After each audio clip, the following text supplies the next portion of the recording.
is mainly sandbars and shoals. If we carefully shovel away the accumulated sand, we are certain to see the layers of the bridge construction. In the bottom layer, the wood used by the Vanara for the foundation would certainly be there.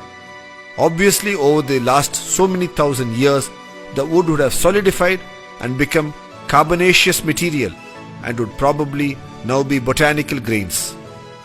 The text then speaks of the Vanara holding ropes on both sides of the bridge being constructed and the wood and the stones being piled between them. The text clearly mentions that the Vanara held ropes for many yojana to build the bridge in proper linear alignment.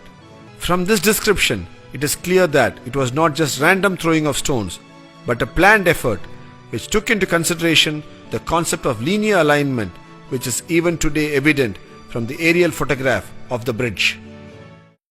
The distances they covered each day is also mentioned in the text.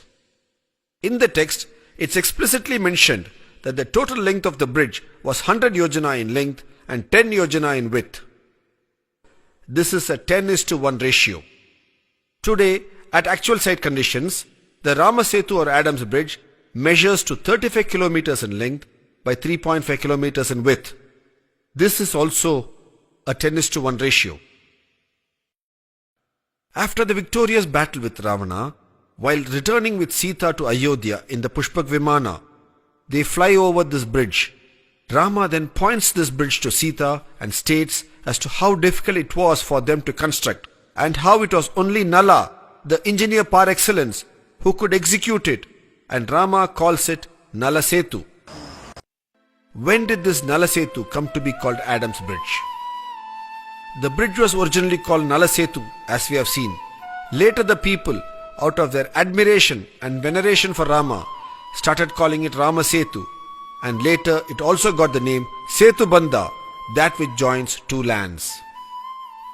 This has been a walking bridge for many millennia. During the course of its early usage, one of the early Islamic religious leaders of Sri Lanka walked over this bridge and reached Lanka to do penance there. Since he was the early Islamic man, he was called Adam by the Sri Lankan Muslims. When the Europeans came to this part of the world, they could easily correlate to the name Adam, and they started calling it Adams Bridge in their records, and the name stayed.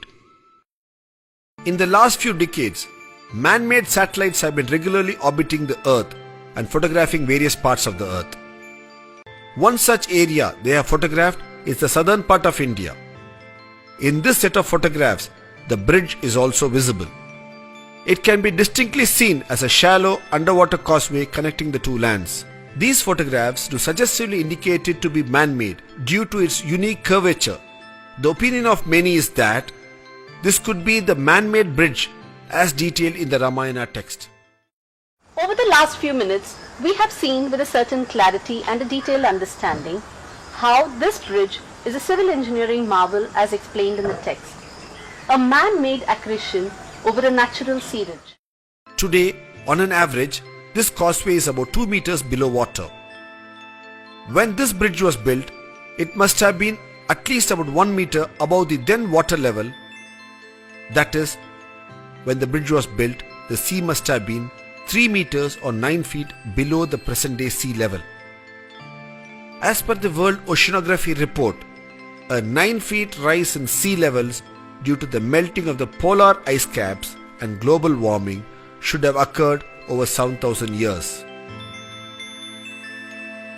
This helps us to date the bridge construction to about 7,000 years ago or 5000 BCE using oceanography as a dating tool.